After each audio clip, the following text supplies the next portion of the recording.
Welcome, everybody, to Tigers Sports Report podcast, the unnamed podcast. We still don't know if it's going to be like Tigers Tonight, Tigers Today, Tigers whatever, Tigers After Dark. We have no idea. TSR or something. But going to continue our series of Behind Enemy Lines, and we're going to talk to Kelly Quinlan from USF. He covers everything USF for Rivals.com, Bulls Insider. He's a publisher. Kelly, welcome to the show, man. What's going on, buddy? Good. Well, let's jump right into it. USF has a new coach this year. What have you seen or heard from, practice from the players, fans that, I guess their expectations or how things are being run by Alex Golesh, and how's that compared to last year with Jeff Scott?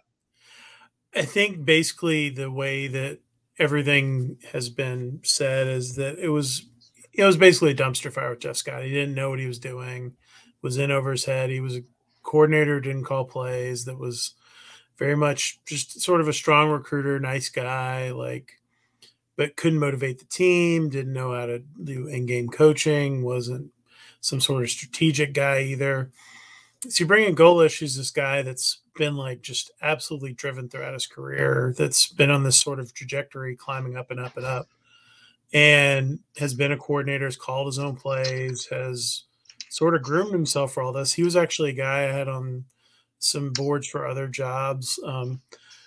There's sort of a joke that I may have been one of the people that suggested him actually to the AD at USF, because I had him on my early boards when they had gone after Deion Sanders and had gone along a little bit into that, which made some sense, right? Being in Tampa. Mm-hmm. And it was probably an easier job than the one he ended up taking at Colorado to turn around. But, Alex is just this really driven guy. I got to spend some time with him this summer. I went down to USF and spent a few days with them while they were doing like a 7-on-7 tournament over 2 days there, and got to meet him and all of his staff for the first time. And I have some guys who cover them for me on a daily basis, and it's just a night and day. It's much more like what it was under Jim Leavitt, where you have this really kind of detailed oriented guy running the show. The expectations are a lot higher. They're recruiting at a much higher level. They're beating out, P5 schools for kids. All of the things you would expect in a place like Tampa are starting to take place, and there's zero proof of concept yet, right? They haven't won a game. Mm-hmm. They've beat one FBS team or whatever the last 3 years. They've been really brutal, and he's selling a lot of hope and faith and just belief in what they're doing, and kids go to watch practice and they like what they see. They like the staff that connect with them, and so they've been really hit the ground running. The thing that I would say is they're more talented than people are giving them credit for, and I think they'll surprise people a little bit. And I wouldn't be shocked if they win 4 to 6 games this year. I think that's totally possible, even with a hard schedule with Alabama and some of the other games they have coming up. That I still think they have a chance to surprise people. Now, you brought up the Jim Leavitt, and my next question was, in your opinion, what does South Florida need to do to get back to that era of, respectability? And I mean, Jim Leavitt, man, he had the thing going, ranked number 2 at one point. So what do they need to do to get back to that mid-2000s victory level? It's about Jimmy's and Joe's and coaching them up, and they just haven't had those two things aligned. The last 2 staffs were lazy in recruiting. Charlie Strong took the job and thought he could bounce from that job into another job, and that was the approach the staff took. You could tell they were sort of half-assed into, we're recruiting, but not maybe the amount or as hard as we should.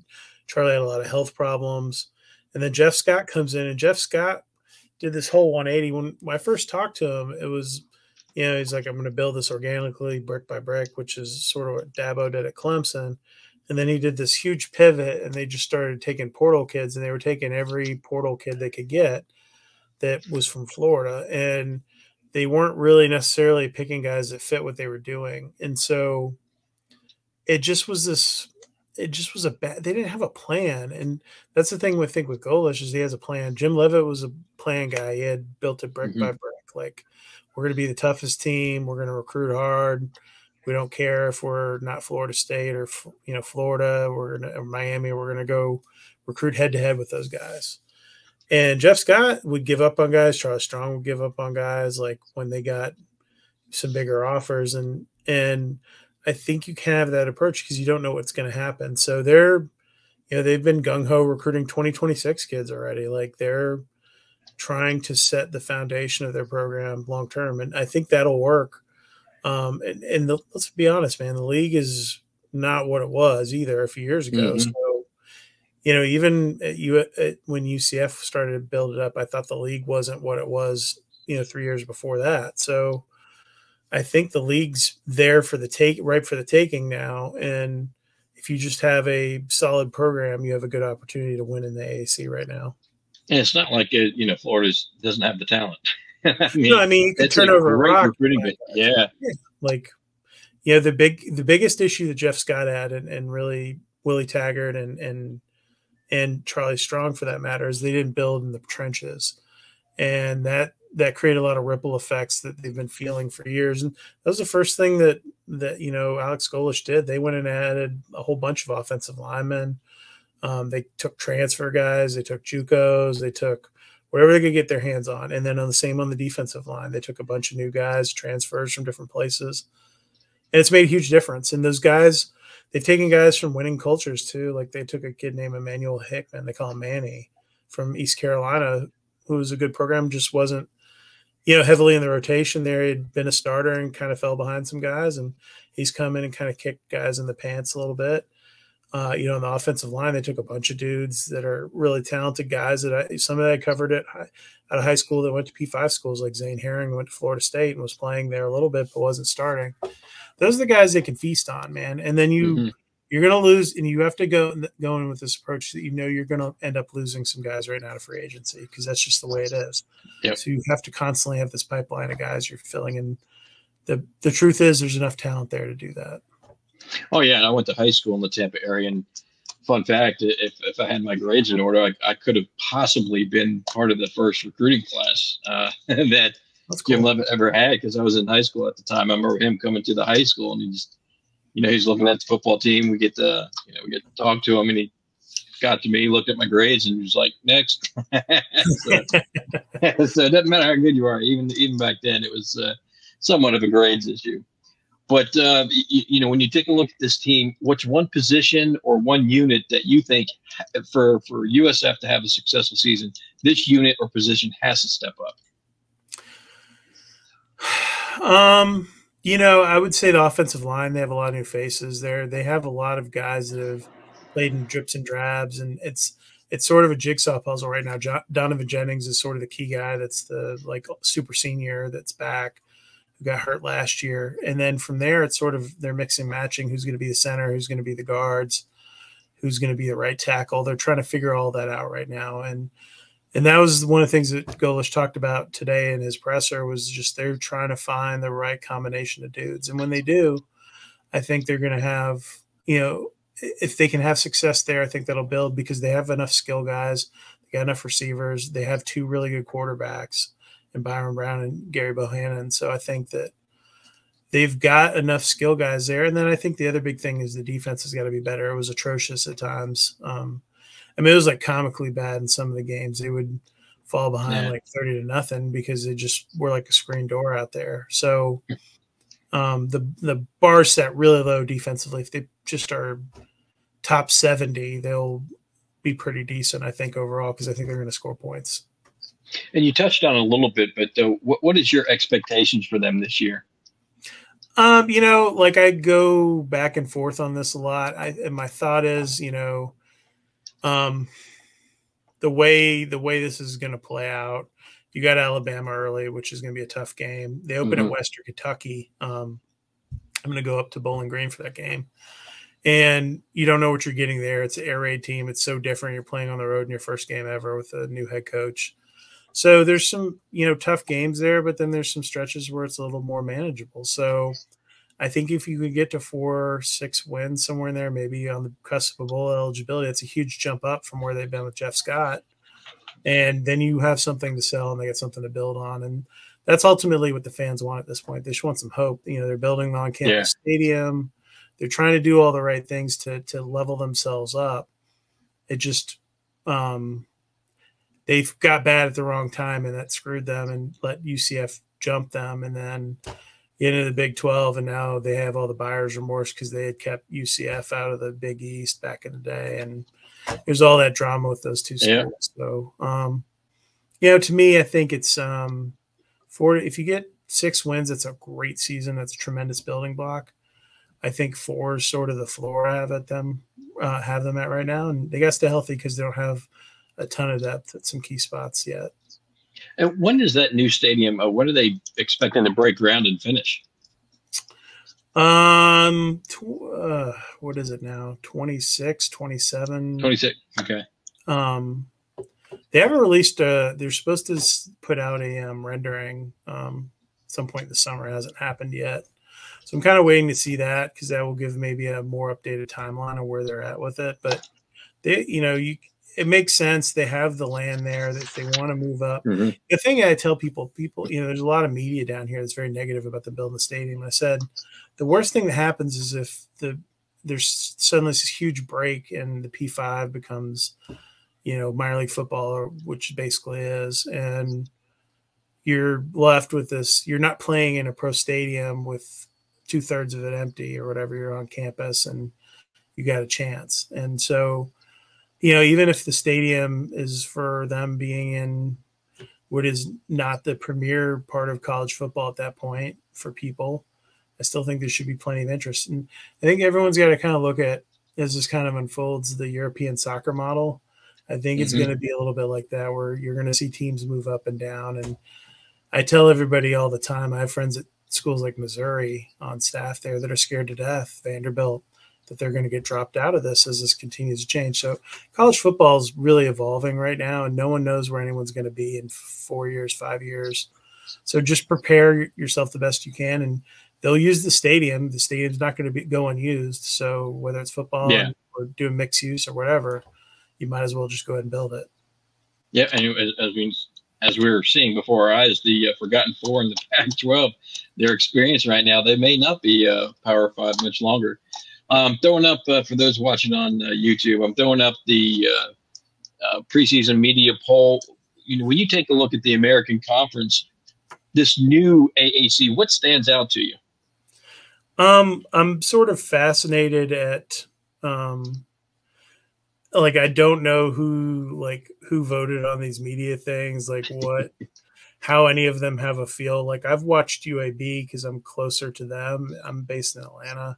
So I've seen them play, but I kind of agree that Rice and Charlotte are probably going to be terrible just because Charlotte's coach is such a weird question mark to me. And Rice has just not been very good. He's trending the right way, but it's taking him forever to get there. I think Navy's going to be worse than people think. I know some of the people there and what they're trying to do and transitioning their offense a little bit. And, Tulane caught lightning in Ubaldo. Can he repeat that? He was a really good coach at other stops. Can he have some sustained success? Because they were god-awful the year before last, 21. So, UTSA seems like the team that's kind of on the rise. SMU was really good. Memphis has been very consistent, but has not hit that level since Norvell left. So, I don't know who the cream of the crop is. I think it's really difficult to pick when you're looking at that. I could see any of those teams winning. I could see Tulane taking a huge step back because they won a lot of close games last year too. That's the other thing people don't realize. So those breaks cannot go your way, and it suddenly changes on you. And bonus question, since you do cover Georgia Tech and familiar with obviously the ACC, with the way the landscape is changing in college football, what do you envision the ACC being? Do you see them grabbing some folks or breaking up? What are you thinking? So the grant of rights is pretty ironclad. They're all sort of stuck together to the end of this decade. regardless of what Clemson or Florida State, who Clemson really hasn't been chirping. The two teams that could chirp are Clemson, North Carolina. They're both actually okay letting this play out and then repositioning themselves at the end of the decade because they know someone will want them. Florida State's more panicky because their situation, I feel, is a little more tenuous, and so they don't want to get left behind. I think they're going to try to add some schools. I don't know what those are and what the financials of it. The biggest problem they have right now is ESPN's broke. And so ESPN, the ACC tried to add the teams.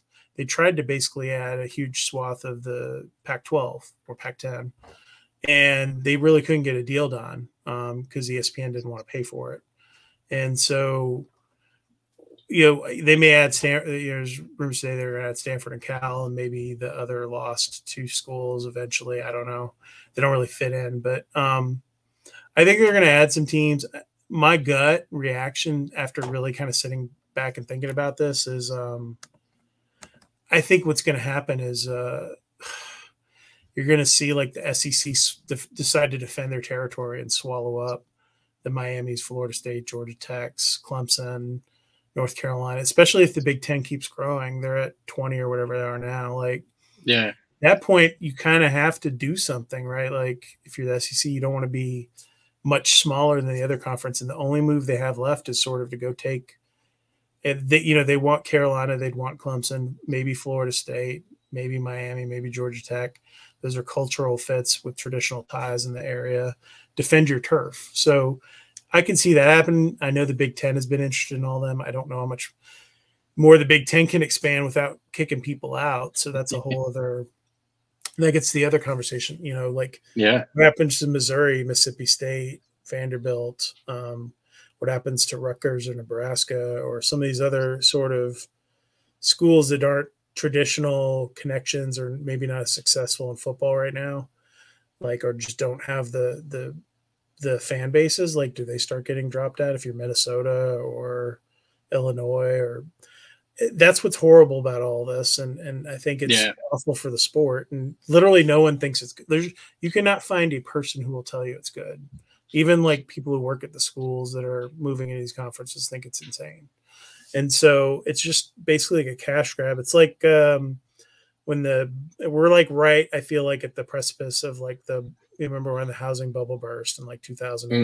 It's like we're right at the precipice of this happening because so many people are cutting cords, and the financials are starting to maybe not make as much sense as these payments keep going up. And then there's the giant thing looming off in the distance is when are they going to make these guys employees? And when that happens, this all goes very different because A, none of these things are nonprofits in reality. And B, like, how are they going to spin that if if they have a collective bargaining agreement and a salary cap and all these things that are limited, no one's going to agree to that. So how's that going to work? If Alabama's not going to agree to a salary cap, or Georgia or whatever, like Ohio State, like how the hell are you going to enforce all that stuff? So it gets really interesting, and no one wants to watch minor league football. No one watches minor league baseball. No one watches minor league soccer. No one's watching the G League. Like, people just don't give a crap. And so they're not going to want to watch that. And if you get away from the rivalry games and all this other stuff that makes the sport great, I think you're just ruining it. My thought of all of this, man, has been blow up all the conferences, go hyper regional and expand the playoffs, like make it like the NCAA tournament. So you have like a Southern Conference that's all these schools, and you have a conference with like Memphis and Vanderbilt and Tennessee and Arkansas and Kentucky and Louisville or whatever. Like, you have these really hyper regionalized Western Kentucky, like, are all in one conference. You're going to have weaker teams and better teams, but eventually everyone would lift themselves up to a competitive standpoint, I think, if you did that. And you would still have the Alabamas of the world and the Georgias of the world who would be strong, but you would have a better product and you'd have more interesting games playing, things more regionalized, and fans would enjoy it better, and your travel would be more pleasant, and you'd have more fans for away games. No, I couldn't agree more. It's going to be interesting. So I appreciate your time for coming on the podcast. Tell the folks where they can find you on social media and your websites. Yeah, sure. We cover USF at Bulls Insider. At USF_rivals, I think, is the Twitter for that one. And I'm Kelly Quinlan. You can hit me at Kelly_Quinlan. I cover Georgia Tech primarily and USF secondarily, and some other schools as well for the Rivals Network. Have a bunch of dudes that work for me that do a great job covering those individual schools as well. And if you want to check out my work, check it out. And look forward to seeing an interesting season, seeing some Memphis games on CBS Sports or whatever network the Americans on this year. I don't even bother to look at that stuff until they release like the mainly it's the ESPN networks. Oh, that's better. Yeah. The CBS Sports net games are always kind of a pain to find on the cable. So I always disliked when that one would pop up, and they always had the worst broadcasters as well. Yeah, no, I definitely understand that, man. All right, man. Appreciate your time. Thank you. No problem, brother. Be good. All right, that was Kelly Quinlan. He covers everything South Florida. So just appreciate everyone's time tonight. We have a special going on. Your first year, if you're not a subscriber, please subscribe to Tiger Sports Report. You get your first year for $25.